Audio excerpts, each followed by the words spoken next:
भीमसेन बोले मेरे तो वैसे ही बदनामी करते लोग, बोलते हैं घर में भोजन बनता है तो आधे में खानदान आधे में भीमसेन। कोई बात नहीं, मुझे तो यही वर देते हो कि खाते पीते सोते हंसते नाचते गाते तुम्हें कभी भूलो नहीं। दिया। श्रीमान अर्जुन आप बोले मेरी तो एक ही प्रसिद्ध मांग है, शिष्यस्ते हम साधिमाम ताम प्रपन्नम, आप मेरे गुरु जी मैं आपका चेला। क्या मांगना है? नकुल सहदेव से कहा तुम भी कुछ कहो। केशव तीनों भाइयों की सेवा मिलती रहे और बार बार आपका दर्शन मिलता रहे, और क्या मांगे हम?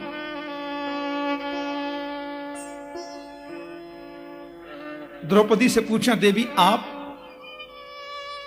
द्रौपदी बोली मेरे तो सखा हैं आप, ये भाव कभी मेरे मन से निवृत्त न हो। आपने सखी कहा न दुलार से, ये भाव बनाए रखना केशव। लेकिन क्रांति तो तब आई जब बारी सुभद्रा की। गोविंद ने सुभद्रा की ओर देखा, तुम भी कुछ कहो बहन। प्रभु की बहन है, जो मांगोगी सो देंगे। ब्रह्मा और शिव का पद भी मांगोगी तो निसंकोच भाव से दूंगा। त्रिलोकी का ऐश्वर्य भी चाहिए तो आज जरूर दूंगा, भुआ ने भगवान कहा है मुझे। द्रौपदी को लगा खास बहन है, पता नहीं क्या मांगे। माता कुंती को लगा मेरी छोटी बहू कोई संसार की वस्तु न मांग ले। वैसे जानते तो सभी हैं कि गोविंद की बहन है, यह गलती हो नहीं सकती। मांगो। सुभद्रा के सिर पे हाथ रख दिया, जो मांगेगी सो देंगे। सुभद्रा ने अपनी साड़ी का पल्लू ऐसे कर दिया, जो मांगूंगी दोगे? मांगना। कृष्ण त्वदीय पद पंकज पंजरान्ते, अद्यैव मे विशतु मानस राजहंस। कृष्ण त्वदीय पद पंकज पंजरान्ते, अद्यैव मे विशतु मानस राजहंस। प्राण प्रयाण समये कफवात पित्तै, कंठावरोधन विधौ स्मरणं कुतस्ते। बस यही वर दे दो गोविंद, मेरा मन रूपी राजहंस आप ही आज ही आपके चरणों में लग जाए। मेरा मन आपके चरणों के अलावा कहीं जावे ही नहीं। क्या कहा? मेरे चरणों की भक्ति ना समझ है। लोगों को जब दिखना बंद हो जाता है, कानों से सुनना बंद हो जाता है, हाथ से माला छूट छूट के गिरने लग जाती है, कमर 3 जगह से टेढ़ी हो जाती है, 32 दांत निकल के बाहर आ जाते हैं, तब लोग मेरी भक्ति करने चलते हैं। तू अभी से इस अवस्था में है, इस अवस्था में मेरे चरणों की भक्ति मांगती है। बोली प्राण प्रयाण समय कफवात पित्तै, क्योंकि प्राणों के प्रयाण का समय जब आता है गोविंद, कपिल जी कहते हैं कंठे घुर घुरायते। सांख्य में भगवान कपिल उपदेश करते हैं, प्राण प्रयाण समय, प्राणों के प्रयाण का समय जब आता है तो कंठ अवरुद्ध हो जाता है। कंठावरोधन विधौ स्मरणं कुतस्ते। बचपन से अभ्यास न रहा, मन बचपन से तुम्हारे चरणों में न लगा तो बुढ़ापे में क्या खाक लगेगा। इसलिए अद्यैव में विशतु मानस राजहंस, आज ही लग जावे, ऐसा आशीर्वाद दे दो। मृत्यु के समय तुम याद आओगे, इसकी गारंटी क्या है? क्योंकि जन्म जन्म मुनि यतन कराही, अंतराम कहियावत नाही। अंतिम समय तुम्हारी याद आती नहीं गोविंद, भूल जाता है जीव तुम्हें। पता है क्या हुआ? सुभद्रा ने जब ये मांगा तो गोविंद उठ करके आए और दौड़कर सुभद्रा को गले से लगा लिया और प्रेम के आंसुओं से सिर को भिगोते हुए पांडवों की ओर देखते हुए सीना तान करके बोले, मेरी बहन है। संसार की वस्तुओं को प्राथमिकता कैसे दे सकती है? मेरा बहुत आशीर्वाद। संसार की वस्तु तो किसी ने मांगी नहीं। किसी ने प्रेम मांगा तो किसी ने भक्ति मांगी, तो किसी ने भजन की शक्ति मांगी, किसी ने सन्मति मांगी, किसी ने भजन और ज्यादा बढ़े मांगा, किसी ने याद बनी रहे मांगा। कुंती बोली, मैं क्या बोलूं केशव? प्रभु ने कहा, कुछ भी बोलो। बुआ, तुम्हें बोलने में देरी होगी पर मैं देने में विलंब नहीं करूंगा, तू बोल तो सही। माता कुंती ने बस हाथ पसार दिया, बोले देना है तो मुझे सिर्फ एक ही वर दे दो केशव, कि विपदः सन्तु न शश्वत तत्र तत्र जगद्गुरो भवतो दर्शनम यत्स्यात् अपुनर्भव दर्शन।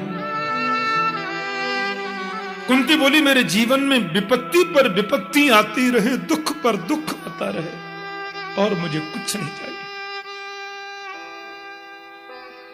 एक विपत्ति दूर नहीं हो दूसरी आ जाए, दूसरी दूर नहीं हो तीसरी आ जाए, विपत्ति पर विपत्ति पर विपत्ति आए, ये वर मेरी झोली में दे दो। गोविंद बोले, भुआ क्या मांग रही हो तुम? ये दुख भोगते भोगते तेरा पेट नहीं भरता? जीवन में तुमने कभी सुख पाया है? मुझे एक भी दिन तुम गिना दो भुआ, तो तुमने जीवन में कभी सुख पाया हो? आज फिर तुमने दुख मांग लिया। जरा कुंती के चरित्र पर हम लोग एक नजर डाल करके देखें।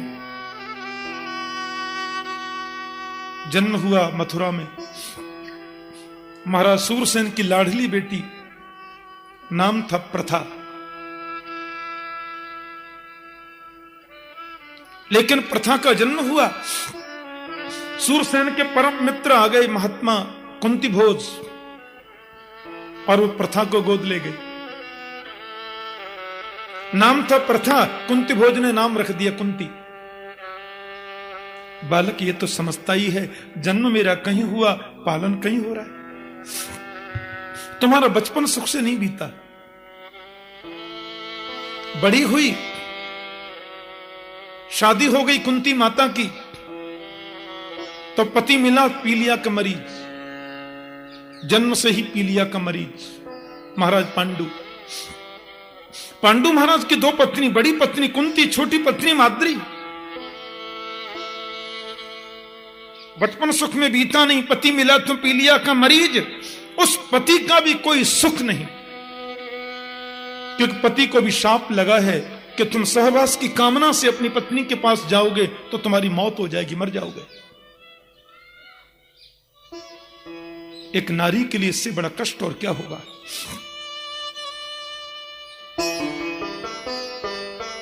ये तो भला हो बुआ, संत दुर्वासा का जो बचपन में तुम्हें मंत्र देकर गए, उस सदगुरु की कृपा हुई जो तुमने उनकी सेवा की, और वो बोल गए बेटी ये मंत्र रखो, जिस देव को चाहोगी वो आएगा।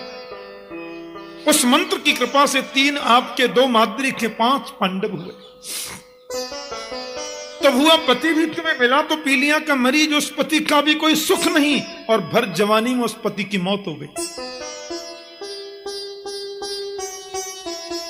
एक दिन वो अपने मन को काबू में न रख सके, महाराज पांडु माद्री की ओर आकृष्ट होकर के चले और माद्री का स्पर्श करते काम भावना से तुरंत मर गए।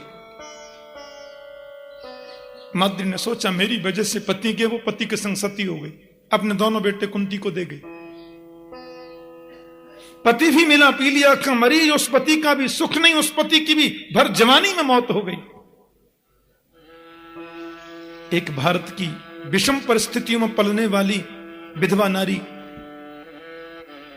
ऐसी परिस्थिति में अपने 5 पुत्रों का पालन कैसे कर सकती है, जिसके 5 पुत्रों को मारने के लिए गांधारी के 100 बेटा 24 घंटे तैयारी में रहते, सिवाय इसके कोई काम नहीं कि पांडवों को कैसे मारा जाए। कभी तेरे पुत्रों को जहर देके मारना चाहा, कभी लाक्षा भवन में जला करके मारने का षड्यंत्र किया, कभी भरी सभा में तेरी पुत्र वधू को अपमानित करने का प्रयास किया, निर्वस्त्र करके उसको अपमानित किया। 12 वर्ष का वनवास, 1 वर्ष का अज्ञातवास, उसमें भी हर तीसरे दिन कोई न कोई नाटक करने पहुंच जाते कौरव। पर हुआ तेरा आशीर्वाद, तेरे पुत्रों ने कभी धर्म को नहीं छोड़ा, धर्म के विपरीत कभी नहीं चले। उसका परिणाम क्या हुआ जानते हो? 13 वर्ष का वनवास भोगने के बाद पांडवों को विजयश्री मिली, युद्ध में कौरव मारे गए, ये तकलीफ ही थी। और आज तेरे बेटा युधिष्ठिर महाराज भारत के सम्राट बने, तुम राजमाता कहलाने की अधिकारिणी बनी, जीवन में तुमने कभी सुख पाया नहीं, और आज भरी सभा में तुमने मुझे भगवान कहा और मैंने तुमसे मांगने के लिए कहा, तो आज झोली पसार के तुमने फिर दुख मांग लिया।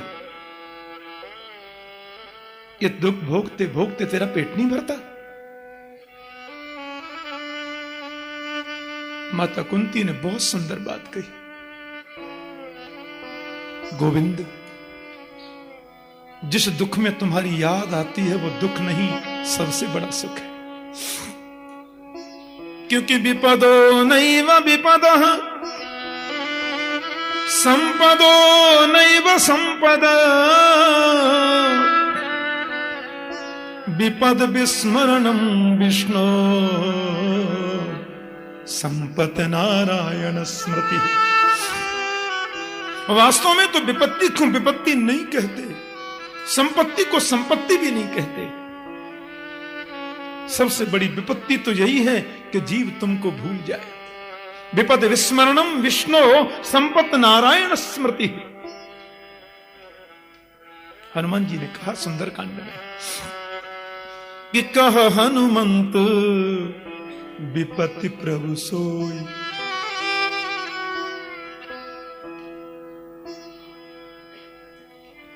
जब तब सुमिरन भजन न हो। जीव तुम्हें भूल जाए इससे बड़ी विपत्ति और क्या है? तुम्हारी याद बनी रहे इससे बड़ी संपत्ति और क्या है? केशव मुझे तो केवल विपत्ति दे दो। इन्हीं शब्दों को कबीर अपनी भाषा में कहते हैं कि सुख के माथे सिल पर पत्थर पड़े, सुख के माथे सिल पर जो हरि हृदय से जाए।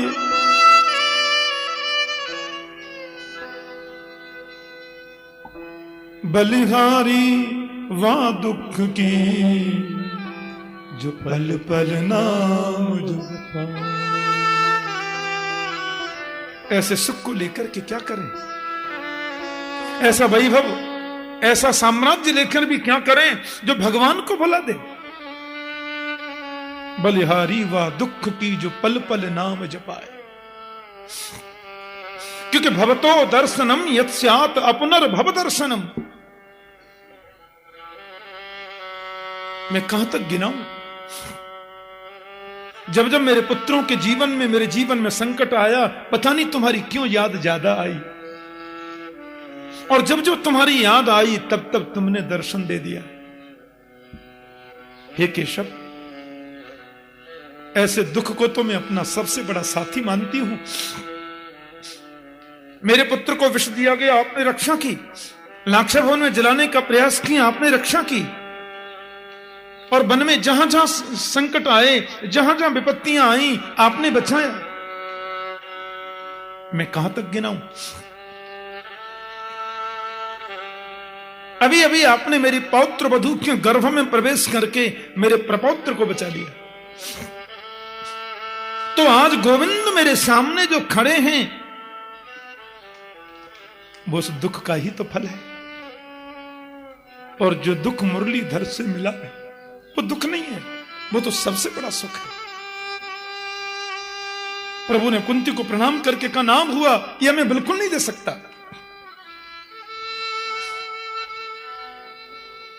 बांके बिहारी जी दूर करहु दुख मेरा। बांके बिहारी जी दुख की परिभाषा बताएंगे। दुख मेरा अवध बिहारी जी दूर करहु दुख मेरा। अवध बिहारी जी दूर करहु दुख मेरा। सुना है जो तेरे दर पे आवे, सुना है जो तेरे दर पे आवे, उसके सब दुखड़े मिट जावे। उसके सब दुखड़े मिट जावे। शरण तुम्हारी जी दूर करहु दुख मेरा। शरण तुम्हारी जी दूर करहु दुख मेरा। बांके बिहारी जी दूर करहु दुख मेरा। ये बांके बिहारी जी दूर करहु दुख मेरा। जन्म जन्म का मैं हूँ भटका, जन्म जन्म का मैं हूँ भटका। बेड़ा आज भंवर में अटका। बेड़ा आज भंवर में अटका। पार करो बनवारी जी दूर करहु दुख मेरा। आओ बारी जी दूर करहु दुख मेरा। मेरे बांके बिहारी जी दूर करहु दुख मेरा। बांके बिहारी जी दूर करहु दुख मेरा।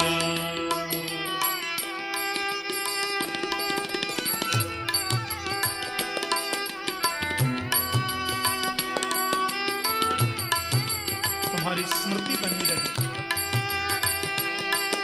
तुम्हारा विस्मरण ही सबसे बड़ा दुख है। और विस्मरण रूपी दुख को तुम ही दूर कर सकते हो, कौन करेगा?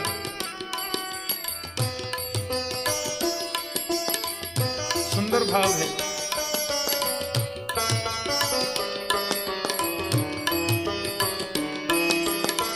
सबरी अहिल्या गणिका नारी।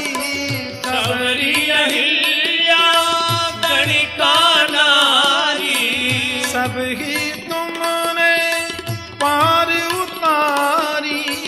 सब ही तुमने पार उतारी। अब हमरी बारी जी दूर करहु दुख मेरा।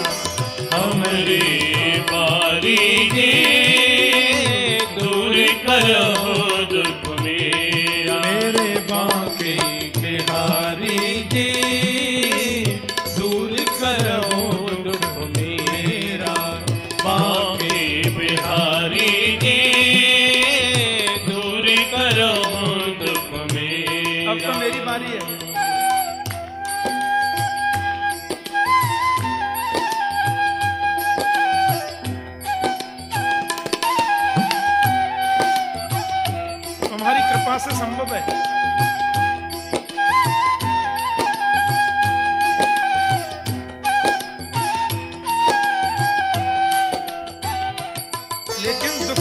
ये तो बताओ। वैभव चाहिए, संपत्ति चाहिए, बोले नहीं, ये कोई दुख नहीं है। सबसे बड़ा दुख ही है कि मैं तुम्हें भूल गया हूं। अब इस दुख की निवृत्ति ये है कि अंतिम क्षणों में मुझे आके दर्शन दे देना। भगवान का सुदर्शन चक्र लेके आमे कि धनुष बाण लेके आमे, कौन सी झांकी पसंद है तुम्हें? मोर मुकुट पीतांबर धारी, मोर मुकुट पीतांबर धारी, संग में हो श्री राधिका प्यारी, संग में हो श्री राधिका प्यारी, संग में हो ब्रस भान दुलारी, संग में हो ब्रजभान दुलारी, मोहन गिरवर धारी जी, दूर करो दुख मेरा गिरवर धारी जी, दूर करो दुख मेरा। मेरे बांके बिहारी जी, दूर करो दुख मेरा। बांके बिहारी जी, दूर करो दुख मेरा।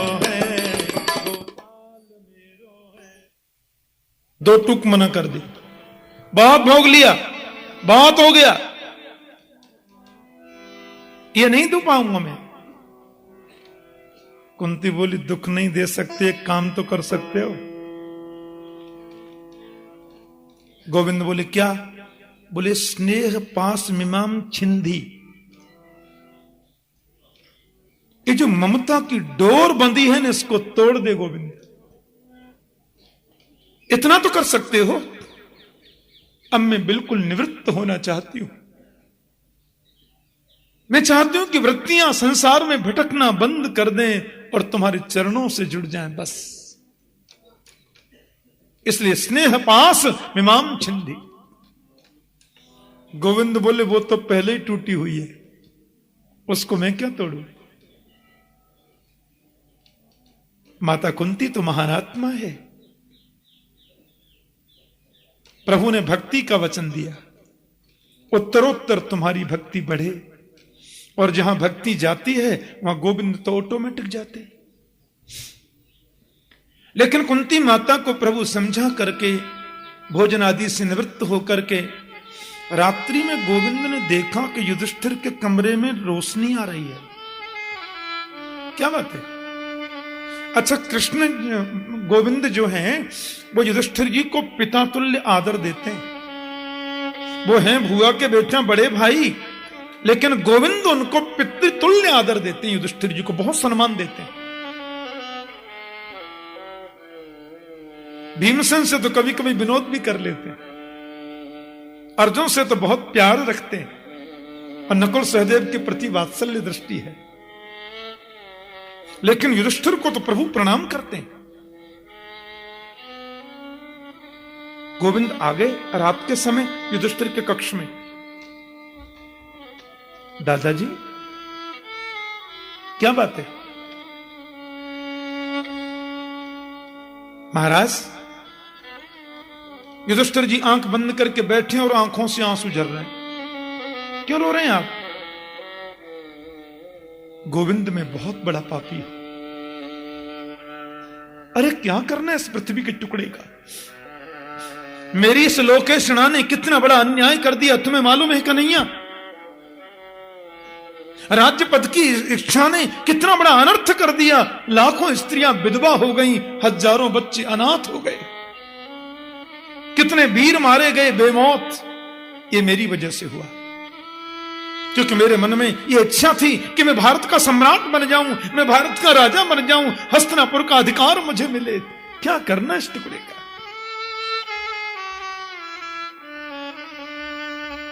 गोविंद बोले युद्ध के समय वो बिखर गया था, अब ये बिखर गया। और बिल्कुल जो उपदेश प्रभु ने युद्ध में अर्जुन को दिया वही युधिष्ठिर जी को दे रहे हैं। क्यों आप दुखी होते हैं? ना भुक्तम क्षीयते कर्म जन्म कोटि शतैरपि अवश्यमेव भोक्तव्यम कृतं कर्म शुभाशुभम। व्यक्ति जो करता है सो भोगता है। आपने मारा ये सोचते क्यों हैं? आपको तकलीफ मिली, आपके कर्म थे, उनको कष्ट मिला, उनका कर्म था, सबका फल सबने भोगा, बात खत्म। कर्म ही प्रधान है महाराज। कोई न काऊ सुख दुख करे दाता निज कृत कर्म भोग सुनिभ्राता। लक्ष्मण जी महाराज निषाद राज गोह को उपदेश करते हैं। हाँ, जैसे गीता में अर्जुन विषाद योग है, ऐसे रामायण में निषाद विषाद योग है। लक्ष्मण जी ने समझाया, उनको बड़ा सुंदर उपदेश किया। कोई किसी को दुख नहीं देता, कोई किसी को सुख नहीं देता। निज कृत कर्म, ये कर्म जो है ना छाया की भांति हमारे साथ है। आप एक भी उदाहरण ऐसा नहीं दे सकते कि आदमी गया छाया साथ है ही नहीं, ऐसा कभी नहीं हो सकता। जहां हम जाएंगे कर्म छाया के रूप में हमारे साथ रहेंगे। और अवश्यम एव भोक्तव्यम, भोगना पड़ेगा। कृतं कर्म शुभाशुभम, जिसने किया उसने भोगा। सुनो, रात बीत गई, पूरी समझाते समझाते युधिष्ठिर की समझ में 1% भी नहीं आया। बोले क्यों? अर्जुन को जो समझाए थे वही बात टोटल यहां समझा दिए, उधर समझ में आ गई, इधर आती नहीं। क्यों? इसका एक बड़ा विचित्र कारण है। संतजन कहते हैं कि बताने वाले के प्रति जब तक आदर का भाव नहीं होगा, उसकी बताई बातों पर आप पर असर नहीं हो सकता, उस पर विश्वास भी नहीं हो सकता। अब बात यह कि अर्जुन जब गीता सुन रहे हैं तो अर्जुन तो स्पष्ट बोलते हैं, शिष्यस्तेहम साधिमाम ताम प्रपन्नम। अर्जुन बड़े जिज्ञासु बनकर के पूछ रहे हैं और शिष्यत्व स्वीकार करते हैं। गुरु दृष्टि है गोविंद के प्रति। लेकिन युधिष्ठिर महाराज की नजर में तो कन्हैया नन्हा बालक है। इनकी आंखों पर चश्मा तो वात्सल्य का है। कर लो बात। ठीक है, वो ये भी मानते हैं, युधिष्ठिर जी ये जानते हैं कि भगवान है, वो ये भी जानते हैं कि साक्षात परब्रह्म है, पर गोविंद जब सामने आते हैं तो चश्मा वात्सल्य का लग जाता है। ओह मेरा गोपाल है। तभी तो जब भगवान द्वारिका जाने लगे, कथा आएगी आगे, तो युधिष्ठिर जी ने अर्जुन से कहा तुम इनके साथ में जाओ।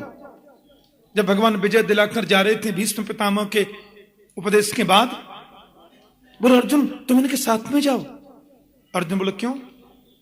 इनका सेनापति है, सेना भी है, मैं ही साथ क्यों जाऊं? युधिष्ठिर बोले जिद नहीं करते, जल्दी जाओ। बोले क्यों जाऊं? तुमको पता नहीं कितना महंगा कुंडल पहन रखा है, कितना महंगा हार, कितनी महंगी करधनी है, जंगल में चोर डाकू ने छुड़ा लिया तो। अर्जुन बोले कर लो बात। जिनकी कृपा से हमने कौरवों के सेना रूपी सागर को ऐसे पार कर लिया जैसे कोई गाय के बछड़े के खुर के गड्ढे को पार कर लेता है, उनके हार को कोई चोर छुड़ा सकता है? अरे नहीं, भील आते हैं बीच में, भीलों की नगरी है, साथ में जाओ और जंगल पार करा के आओ। इतना सब देखने के बाद भी युधिष्ठिर को गोविंदा भी बालक ही दिखाई देते, वात्सल्य भाव, उनकी दृष्टि ऐसी है।